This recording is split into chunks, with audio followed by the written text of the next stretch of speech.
যারা ডাকাতি করে, যারা রাস্তায় ঘাটে মানুষকে ধরে ধরে ছিনতাই করে ডাকাতি করে, এরা আল্লাহ পাক কোরআনে কারিমে এদের স্পষ্ট শাস্তি বর্ণনা করেছেন। ভাইরা আমার দেখেন, আল্লাহ রাব্বুল আলামিন কোরআনে কারিমে সূরা মাইদা 33 নম্বর আয়াতে যারা ডাকাত তাদের শাস্তির কথা উল্লেখ করেছেন।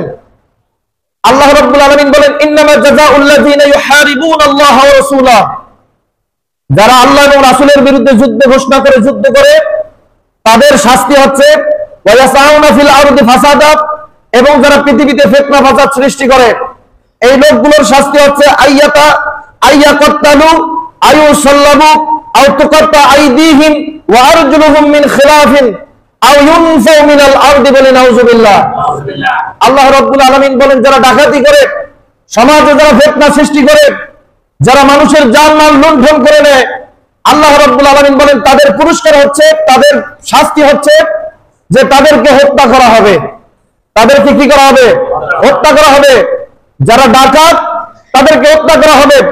উলামায়ে কেরাম বলেন, কোন ব্যক্তি যদি ডাকাতি করতে গিয়া কোন মানুষকে হত্যা করে কিন্তু কোন সম্পদ লুণ্ঠন করে নেয় না, শুধু মানুষ হত্যা করে, তাহলে এই ব্যক্তিকে হত্যা করতে হবে।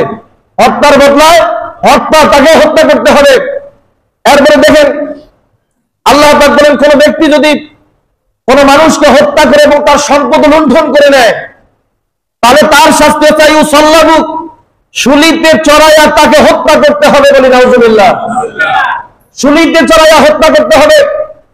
ভাইরা আমার, বাংলাদেশে যারা ক্ষমতায় ছিল তারা জনগণকে হত্যা করেছে, জনগণের সম্পদকে ডাকাতি করে নিয়েছে, লুট করে নিয়েছে, তছরুপ করেছে।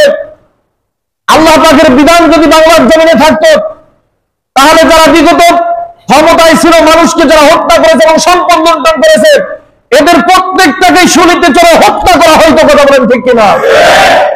এজন্য ভাইরা, আল্লাহর বিধান কায়েম করতে হবে সমাজে, আল্লাহর কোরআনের বিধান কায়েম করতে হবে সমাজে।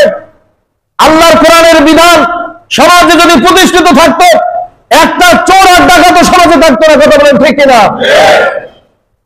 সম্মানিত ভাইরা, এরপরে দেখেন, কোন ব্যক্তি যদি ডাকাতি করে, চুরি করে, আও তুকাত্তা আইদিহিম ওয়া আরজুলুহুম মিন খিলাফ, তাহলে পিছন দিক থেকে, বিপরীত দিক থেকে তাদের হাত এবং পা কর্তন করে দিতে হবে।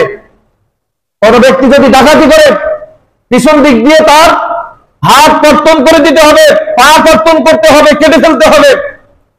কোন ব্যক্তি যদি ডাকাতি করে, শুধু কোন মানুষকে হত্যা করে না, শুধু সম্পদ লুণ্ঠন করে, আল্লাহ পাকের বিধান হচ্ছে তাদের হাত এবং পা পিছন দিক দিয়ে কেটে ফেলতে হবে। নাউযুবিল্লাহ বলবেন না? এবং চতুর্থ শাস্তি হচ্ছে, ভাইরা, কোন ব্যক্তি যদি ডাকাত হয় কিন্তু ডাকাতি করতে গিয়া কোন চুরি করে নাই, কারো সম্পদ লুণ্ঠন করে নাই, হত্যাও করে নাই, শুধু এমনি ভয় দেখাইছে। কি দেখাইছে? ভয় দেখাইছে।